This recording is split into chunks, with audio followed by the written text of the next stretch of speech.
الحمدللہ رب العالمین والصلاة والسلام علی سید المرسلین اما بعد فاعوذ باللہ من الشیطان الرجیم بسم اللہ الرحمن الرحیم الصلاة والسلام علیکہ یا رسول اللہ وعلی آلہ وصحابہ یا حبیب اللہ الصلاة والسلام علیکہ یا نبی اللہ وعلی آلہ وصحابہ یا نور اللہ۔ آج انوار الحدیث کتاب کی تیسری کلاس ہے۔ کتاب الایمان ہم شروع کریں کیونکہ اسلام کے اندر سب سے پہلے ایمان ہے۔ اس کے اندر جو حدیث پاک سب سے پہلے نقل کی گئی ہے یہ صحیح مسلم کے حوالے سے حضرت عمر بن خطاب رضی اللہ تعالی عنہ سے روایت ہے۔ میں اس کی دیگر جو الفاظ ہیں دیگر الفاظ وہ بھی عرض کروں گا، لیکن جو یہاں الفاظ منقول ہے وہ عرض کرنے لگا ہوں کہ عمر فاروق رضی اللہ تعالیٰ عنہ ارشاد فرماتے ہیں کہ بینما نحن عند رسول اللہ صلی اللہ تعالیٰ علیہ وسلم ذات یوم اذ طلع علینا رجل شدید بیاض الثیاب شدید سواد الشعر، کہ ہم ایک دن رسول پاک صلی اللہ علیہ وسلم کی بارگاہ میں حاضر تھے، ایک بندہ ہمارے پاس آیا اور بہت سفید کپڑے اس نے پہن رکھے تھے اور سیاہ کالے بال تھے، لا یرا علیہ اثر السفر، سفر کے کوئی آثار بھی اس پر نہیں تھے، ولا یعرفہ منا احد، اور ہم میں سے اسے کوئی جانتا بھی نہیں تھا۔ یعنی سفر کے آثار ہوتے تو ہم کہتے مسافر ہے، اور ہم اسے مطلب جس انداز سے وہ آیا تھا، مطلب چہرے کی کیفیت، بال، تو اس سے یہ نہیں لگتا تھا کہ یہ سفر سے ہے، لیکن ہم میں سے کوئی اسے جانتا اور پہچانتا بھی نہیں تھا۔ اب وہ جب بندہ آیا تو حتی جالس الی النبی صلی اللہ تعالی علیہ وسلم فاسند رکبتیہ الی رکبتیہ ووضع کفیہ علی فخذیہ، تو رسول پاک صلی اللہ علیہ وسلم کے پاس آگے بیٹھ گئے، اس طرح بیٹھا کہ اپنے گھٹنے سرکار کے گھٹنوں سے ملا دیے اور اپنے ہاتھوں کو رکھا، اپنی ہتھیلیوں کو رکھا، یا تو اپنے گھٹنوں پر یا سرکار کے گھٹنوں پر، دونوں باتیں ہو سکتی ہیں، اور کہنے لگا یا محمد اخبرنی عن الاسلام، یا رسول اللہ صلی اللہ علیہ وسلم ہمیں اسلام کے بارے میں بتائیے۔ اچھا، یہاں میں ساتھ عرض کرتا چلوں جو باتیں میرے ذہن میں آ رہی۔ ایک بات تو یہ ہے کہ اس طلع علینا رجل، ہمارے پاس آدمی آیا تھا، یہ آپ نے بات ذہن میں بٹھانی ہے۔ دوسری بات یہ ہے کہ یا محمد اخبرنی عن الاسلام، یہ بات رسول پاک صلی اللہ علیہ وسلم کو یا محمد کہہ کے مخاطب کرنا، اس پہ میں ابھی عرض کرتا ہوں۔ یہ دو چیزیں آپ نے ذہن میں رکھنی ہیں۔ اچھا، پوچھا اسلام کے بارے میں کہ اسلام کیا ہے۔ نبی پاک صلی اللہ تعالی علیہ وسلم نے ارشاد فرمایا الاسلام ان تشہد اللہ الہ الا اللہ وان محمد رسول اللہ، اسلام یہ ہے کہ تو گواہی دے کہ اللہ کے علاوہ کوئی معبود نہیں اور بے شک محمد اللہ کے رسول ہے، وتقیم الصلاۃ وتؤتی الزکاۃ، تو نماز قائم کر اور زکوٰۃ ادا کر، وتصوم رمضان، اور رمضان کے روزے رکھ، وتحج البیت ان استطاعت الیہ سبیلا، اور تو اللہ کے گھر کا حج کرے اگر استطاعت۔ قال صدقت، اس نے کہا آپ نے سچ فرمایا۔ فعجبنا، ہم بڑے حیران ہوئے، لہو یسألہ ویصدقہ، خود ہی سوال کرتا ہے خود ہی جواب دیتا ہے۔ پھر کہنے لگا اخبرنی عن الایمان، آپ ایمان کے بارے میں بتائیے۔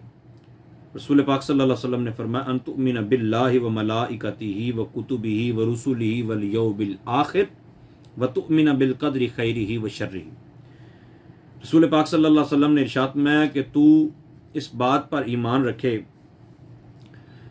کہ ایمان یہ ہے کہ تو ایمان اس طرح عقیدہ یوں رکھے کہ اللہ تعالیٰ ہے اور اس کے فرشتے ہیں، اس کی کتابیں ہیں، اس کے رسول ہیں، قیامت کا دن ہے، ٹھیک، اچھی اور بری تقدیر ہے اور یہ اسی کی طرف سے ہے، تو یہ تو عقیدہ رکھے، یہ ایمان۔ اچھا، حضرت شیخ محقق رحمۃ اللہ تعالی علیہ آپ نے اس کی وضاحت کرتے ہوئے یہ ساری تفصیل کتاب میں لکھی ہے۔ آپ فرماتے ہیں کہ اسلام ظاہری اعمال یعنی جو چیزیں نظر آنی ہیں، نماز ہے، زکوٰۃ ہے، حج ہے، ان کا نام ہے، اور ایمان اعتقاد باطن کا نام، یعنی دل میں جن چیزوں کا تعلق دل سے ہوتا ہے ان کا نام ایمان ہے۔ ویسے ایمان اور اسلام دونوں ایک ہی جگہ پر بولے بھی جا سکتے ہیں، اس میں کوئی حرج نہیں ہے۔ اچھا، پھر اس کی جو دوسری روایت ہے، یہاں میں جو عرض کرنی تھی پہلی بات یہ ہے کہ رسول پاک صلی اللہ تعالیٰ علیہ وسلم نے اس روایت کے علاوہ میں ارشاد فرمایا کہ عمر تم جانتے ہو یہ کون ہے؟ تو فاروق اعظم رضی اللہ عنہ نے عرض کی یا رسول اللہ، اللہ اور اس کے رسول ہی بہتر جانتے ہیں۔ مطلب انہوں نے دیکھا تھا لیکن اللہ اور اس کے رسول کی طرف منسوب کیا علم کو، یہ صحابہ کا انداز تھا۔ پھر یہ ہے کہ رسول پاک صلی اللہ علیہ وسلم نے فرمایا کہ وہ جبریل تھا، وہ تمہیں تمہارا دین سکھانے آیا۔ اچھا بتائیں جبریل نور ہے یا بشر ہے؟ یہ کنفرم ہے کہ جبریل نور ہے۔ تو نور بشری لبادے میں آیا اور کئی مرتبہ آئے آپ، تو نور اگر بشری لبادے میں آ جائے تو نور نور ہی رہتا ہے، اس کی نورانیت پہ کوئی فرق نہیں پڑتا۔ اسی طرح رسول پاک صلی اللہ تعالیٰ علیہ وآلہ وسلم بھی آپ نور ہیں اور بشری لبادہ اوڑھ کے دنیا میں تشریف لائے ہیں، تو آپ کی نورانیت پر کوئی فرق نہیں پڑتا، بلکہ قرآن نے خود فرمایا فَتَمَثَّلَ لَهَا بَشَرًا سَوِيًّا، جبریل جب آئے حضرت مریم کے پاس تو وہ بشری لبادے میں آئے۔ تو یہاں جو اہم اشارہ میں نے کرنا تھا وہ یہ تھا کہ بعض لوگوں کو اس میں بھی اختلاف ہوتا ہے، کوئی کہتا ہے نبی نور نہیں ہے، کوئی کہتا ہے نور ہدایت ہے، کوئی کچھ، تو چلو نور مان لو، چاہے کوئی سا بھی نور مان لو، ٹھیک ہے، کوئی مسئلہ نہیں۔ لیکن جو نور خلقی طور پہ آپ کو نور کہتے ہیں یا حقیقی طور پہ آپ کو نور کہتے ہیں، ان پہ بھی اعتراض نہیں کیا جا سکتا، وہ بالکل ٹھیک کہتے ہیں کہ رسول پاک صلی اللہ تعالیٰ علیہ وسلم نور ہیں اور بشری لبادہ اوڑھ کے دنیا میں تشریف لائیں، تو نور بھی ہیں اور بشر بھی ہیں۔ اب دو اعتراض ہو سکتے ہیں، ایک اعتراض تو یہ ہو سکتا ہے کہ جو نور ہو وہ بشر نہیں ہو سکتا، تو اگر یہ بات ہے تو پھر مسلم شریف کی یہ روایت جو ہے یہ موجود ہے، جبریل نور ہے اور بشر بن کے دنیا میں تشریف لائے۔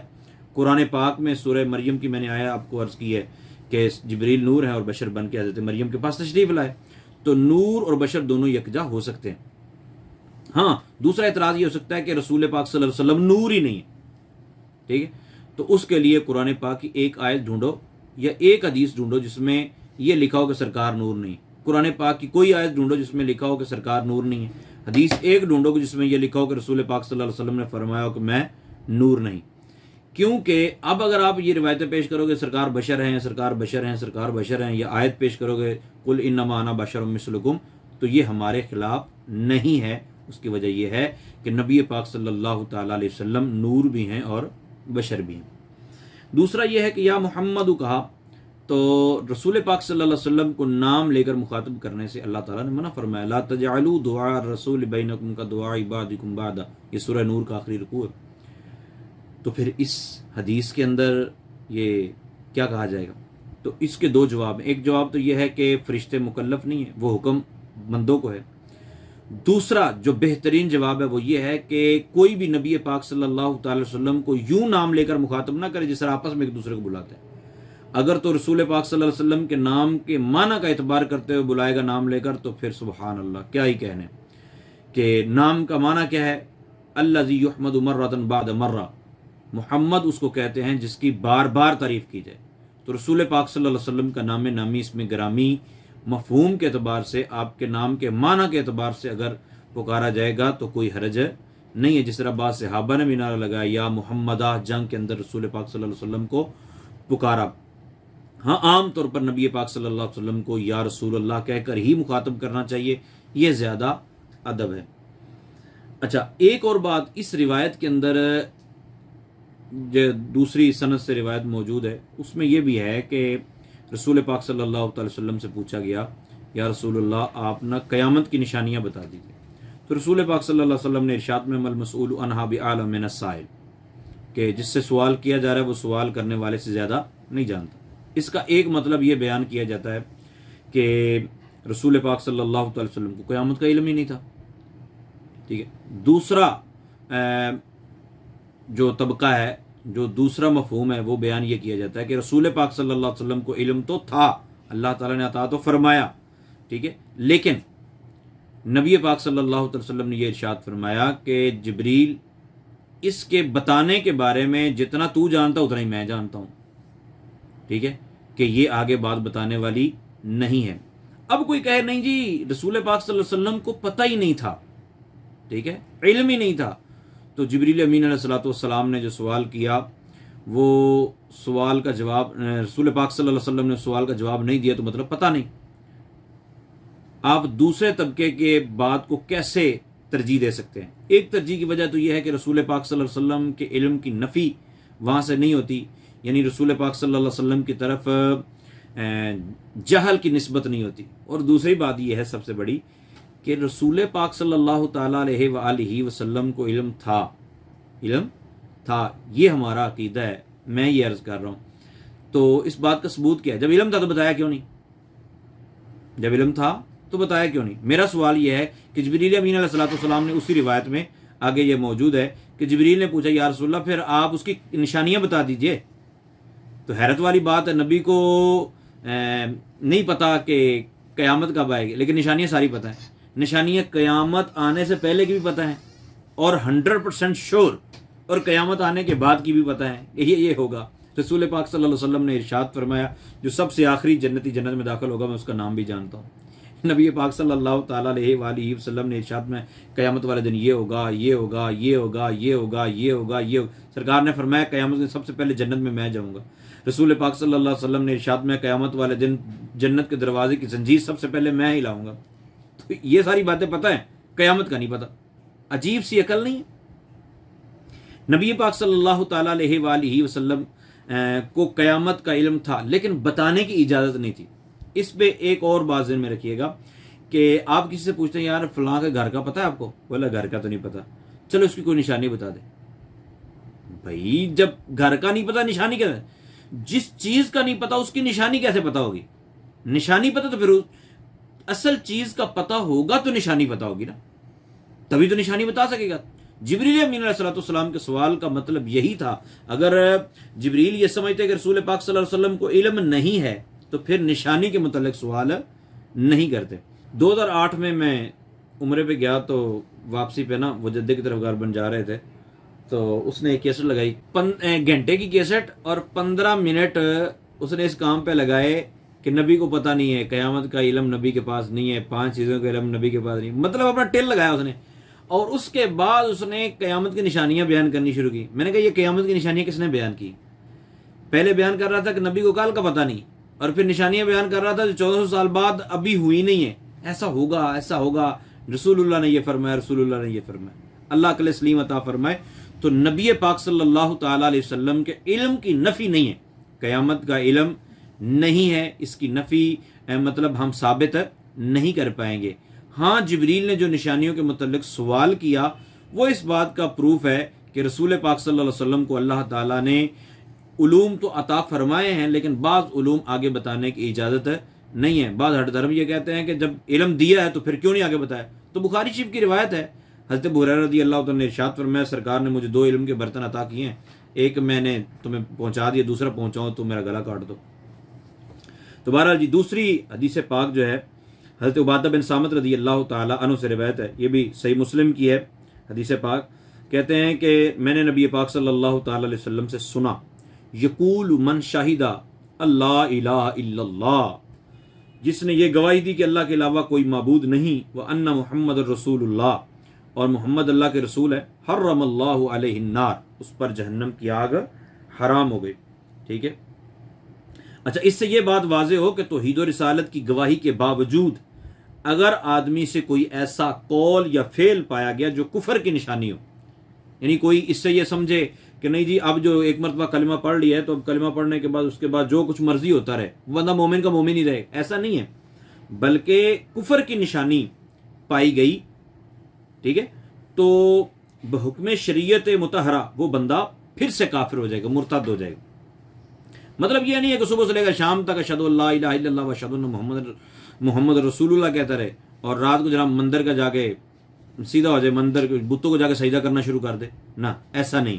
یا رسول پاک صلی اللہ علیہ وسلم سے بڑی محبت کرتا ہے، اللہ اور اس کے رسول کی گواہی دیتا ہے، اور جناب ڈراموں کے اندر یا دیگر معاملات میں جا کے ہندوؤں کے جو مذہبی تہوار ہیں ان کی عزت و تکریم کرتا ہے۔ اس حوالے سے انوار الحدیث کے اندر بھی یہ چیپٹر جب آپ پڑھیں گے تو اس کے اندر مزید وضاحت مل جائے گی، اور سب سے بہترین اس حوالے سے یہ ہے کہ آپ کفریہ کلمات کے بارے سوال جواب یہ مکتوب مدینہ نے شائع کیے، شاید کفر و اسلام کے حوالے سے اتنی انفارمیٹیو آپ کو کتاب اور کوئی نہ مل سکے اردو زبان کے اندر، جس کے اندر اسلام کے متعلق، قرآن کے متعلق، رسول پاک صلی اللہ علیہ وسلم کے متعلق، ذات باری تعالیٰ کے متعلق، علماء کے متعلق، شریعت مطہرہ کے دیگر جو شعائر ہیں ان کے متعلق بڑی وضاحت کے ساتھ مثالیں دے کے بتایا گیا ہے کہ کون کون سی وہ چیزیں جن کے ذریعے بندہ دنیا کے اندر رہتے ہوئے بھی دائرہ اسلام سے خارج ہو جاتا ہے.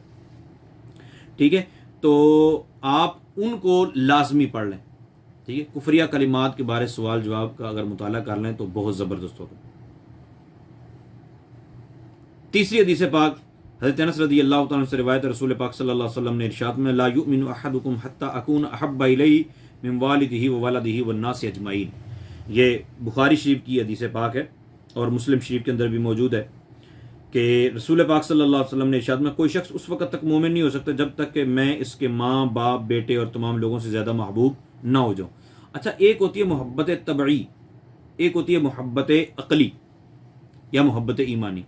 اب اس حدیث پاک کو لے کر اگر کوئی بندہ یہ کہے یہ داڑھی منڈواتا ہے، رسول پاک صلی اللہ علیہ وسلم نے داڑھی رکھی تھی تو اگر اس سرکار دو عالم صلی اللہ علیہ وسلم سے پیار ہوتا تو داڑھی دم نہ منڈواتا، لہٰذا یہ گیا ایمان سے فارغ ہو گیا. لا حول ولا قوت الا باللہ العلی العظیم. اس طرح نہیں ہے. ملا علی قاری رحمۃ اللہ تعالیٰ علیہ آپ نے اس حدیث کی شرح یوں بیان فرمائی ہے کہ اس حدیث میں حضور صلی اللہ تعالیٰ علیہ وسلم سے جو محبت رکھنے کا حکم ہے اس سے مراد محبت طبعی نہیں، اس لیے کہ وہ اختیار سے باہر ہے. محبت طبعی اختیار سے باہر ہوتی ہے، اور جو چیز انسان کے اختیار سے باہر ہے اس کا انسان کو مکلف نہیں بنایا جاتا. ٹھیک ہے، بلکہ اس سے مراد محبت عقلی ہے جو اس امر کی تقدیم کو ضروری قرار دیتی ہے جس کی ترجیح کا عقل تقاضا کرے. یعنی عقل یہ چاہتی ہے کہ نبی پاک صلی اللہ علیہ وسلم کی پیروی کی جائے. عقل یہ کہتی ہے، کوئی داڑھی منڈواتا بھی ہو، داڑھی کٹواتا بھی ہو تو آپ اس کو سمجھائیں گے، یا نماز نہیں پڑھتا اس کو سمجھائیں گے تو وہ بندہ یہ ضرور کہے گا کہ دعا کریں، میں انشاءاللہ کوشش کروں گا، جی رکھنی چاہیے، ایسا ہی ہے جی. تو اس سے صاف پتہ چلتا ہے کہ وہ رسول پاک صلی اللہ علیہ وسلم سے محبت کرتا ہے. ایسا نہیں ہے کہ ہم اس کو کافر کہہ دیں گے، وہ بندہ ایمان سے خارج ہو جائے گا.